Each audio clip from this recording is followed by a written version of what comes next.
मतलब संतृप्त संयोजन है।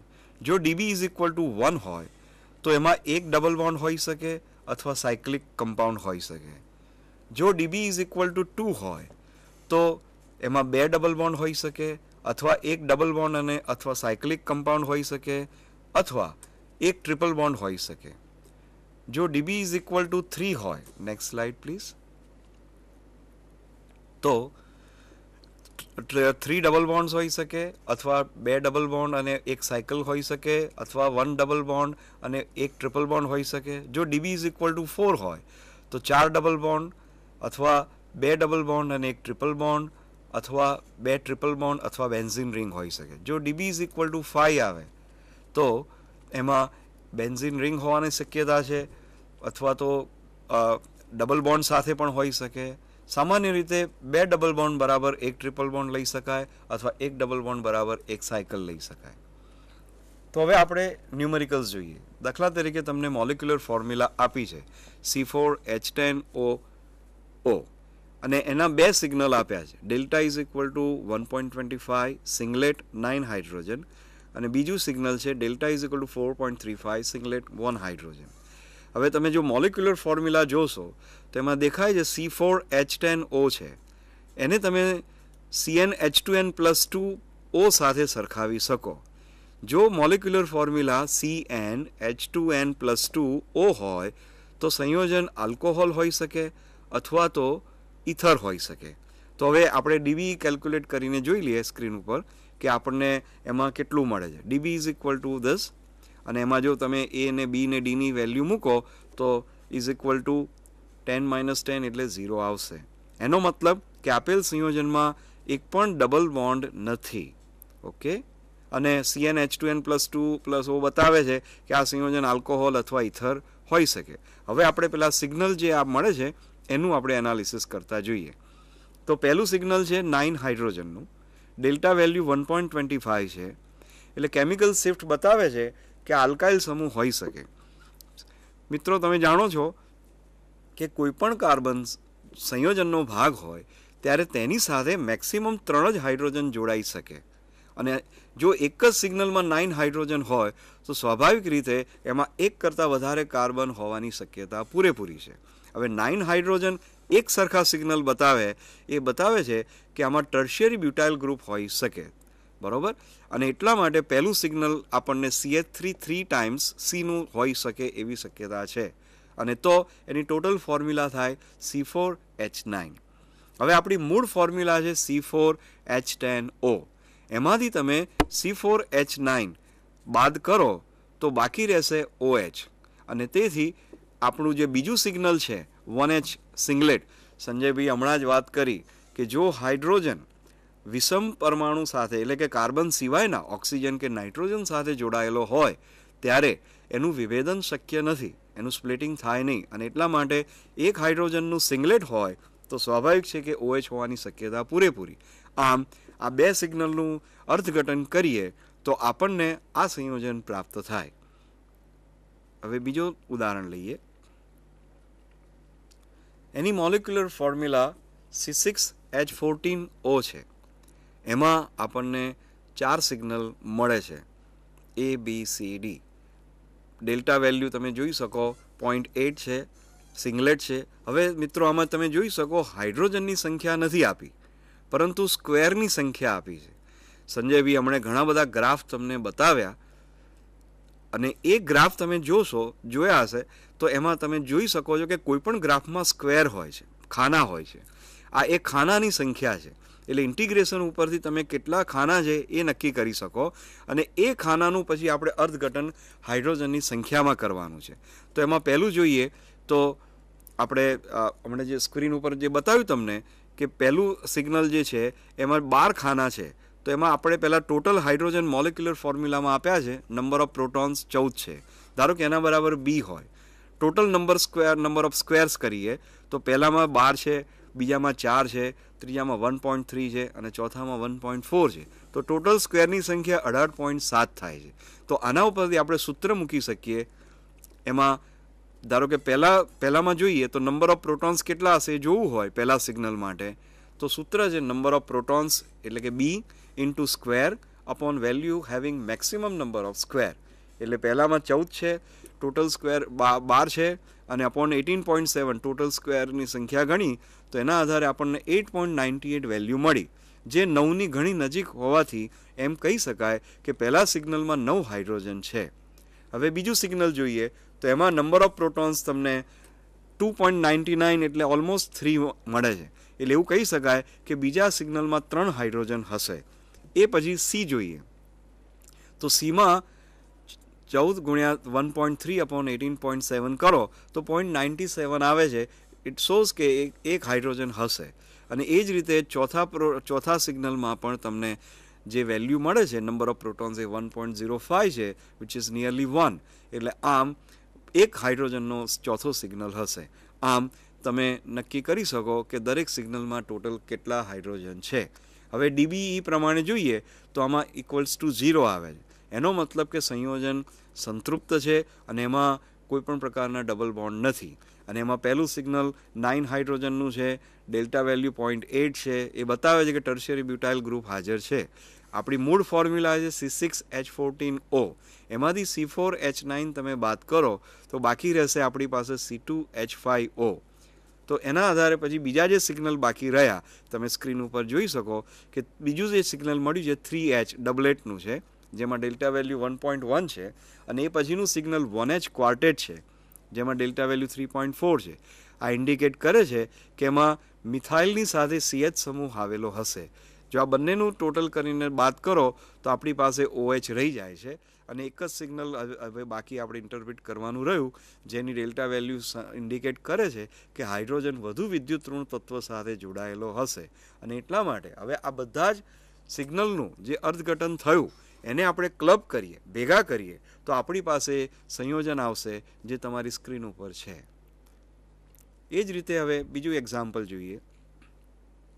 આની મોલેક્યુલર ફોર્મ્યુલા C10H14. એમાં A, B, C અને D સિગ્નલ મળે છે. ટોટલ પહેલાની ડેલ્ટા વેલ્યુ 0.88 છે, ડબલેટ છે, 6 હાઇડ્રોજન. બીજું 1.86 મલ્ટીપ્લેટ, 1 હાઇડ્રોજન. 2.45 ડબલેટ, 2 હાઇડ્રોજન. અને છેલ્લું 7.2 સિંગલેટ, 5 હાઇડ્રોજન. ડીબી ઓલમોસ્ટ 4 આવે છે. અને તમે જોઈ શકો ચોથું સિગ્નલ ડેલ્ટા વેલ્યુ 7.2 છે અને સિંગલેટ છે અને 5 હાઇડ્રોજન છે. એટલે આ બતાવે છે કે સંયોજનમાં અને કાર્બનની સંખ્યા મોલેક્યુલર ફોર્મ્યુલામાં દેખાય છે કે 6થી વધારે છે. એ બતાવે છે કે બેન્ઝીન હોવાની શક્યતા પૂરેપૂરી. 5 હાઇડ્રોજન છે માટે એમાં મોનો સબસ્ટિટ્યુટેડ બેન્ઝીન હશે. એટલે હવે જોઈ શકીએ આપણે સ્ક્રીન ઉપર કે ડીબી વેલ્યુ 4 છે અને ડેલ્ટા વેલ્યુ 7.2 છે. એનો મતલબ કે C6H5 હશે. તો C10H14માંથી C6H5 બાદ કરો તો C4H9 રહેશે. મિત્રો, આજે તમને સાઈડમાં મોલેક્યુલર ફોર્મ્યુલામાંથી જે સિગ્નલનું આપણને કન્ફર્મેશન મળતું હોય એટલું તમે બાદ કરતા જાઓ તો એ તમારા માટે ગણતરી કરવામાં બહુ સહેલું રહે છે. અને તેથી આપણને ઓવરઓલ આઈડિયા આવી શકે કે સંયોજનમાં કેવી પ્રકારના ગ્રુપ્સ હશે. એ પછીનું સિગ્નલ છે 6 હાઇડ્રોજનનું, ડેલ્ટા વેલ્યુ 0.68 છે, અને ત્યાર પછી 1H મલ્ટીપ્લેટ મળે છે. આ બંને બતાવે છે કે આઇસોપ્રોપાઇલ ગ્રુપ હોવાની શક્યતા પૂરેપૂરી. અને જો આઇસોપ્રોપાઇલ બાદ કરો તો આપણને નેક્સ્ટ સ્લાઇડમાં જાઓ પ્લીઝ. હા, એ CH2 ખાલી બાકી રહે છે. ઓકે, એટલે હવે એક સિગ્નલ આપણી પાસે રહી ગયું જેનું આપણે ઇન્ટરપ્રિટેશન કરીએ કે 2H છે, ડેલ્ટા વેલ્યુ 2.45 છે, તો CH2CH હોવાની શક્યતા પૂરેપૂરી. એટલે આમ આપણને પૂરેપૂરું સંયોજન આવી રીતે મળે. એટલે મોલેક્યુલર ફોર્મ્યુલા અને બધાનું ઇન્ટરપ્રિટેશન કરો તો તમને આવી રીતે સંયોજન પ્રાપ્ત થાય. ત્યાર પછી બીજો કોઈ એક ન્યુમેરિકલ લઈએ. મોલેક્યુલર ફોર્મ્યુલા C4H7N છે અને આમાં 2 જ સિગ્નલ મળે છે. એક 6 હાઇડ્રોજનનું અને એક 1 હાઇડ્રોજનનું. એક ડબલેટ છે, એક મલ્ટીપ્લેટ છે. ડીબી ચેક કરીએ તો આશરે 2 મળે છે. એનો મતલબ કે ડબલ બોન્ડ હોવાની શક્યતા અથવા ટ્રિપલ બોન્ડ હોવાની શક્યતા પૂરેપૂરી છે. બરાબર? એટલે કે સાયક્લિક પણ હોઈ શકે. હવે જોઈએ કે એમાં બીજા બધા અર્થઘટન કરીએ તો કેવી રીતે કરી શકાય.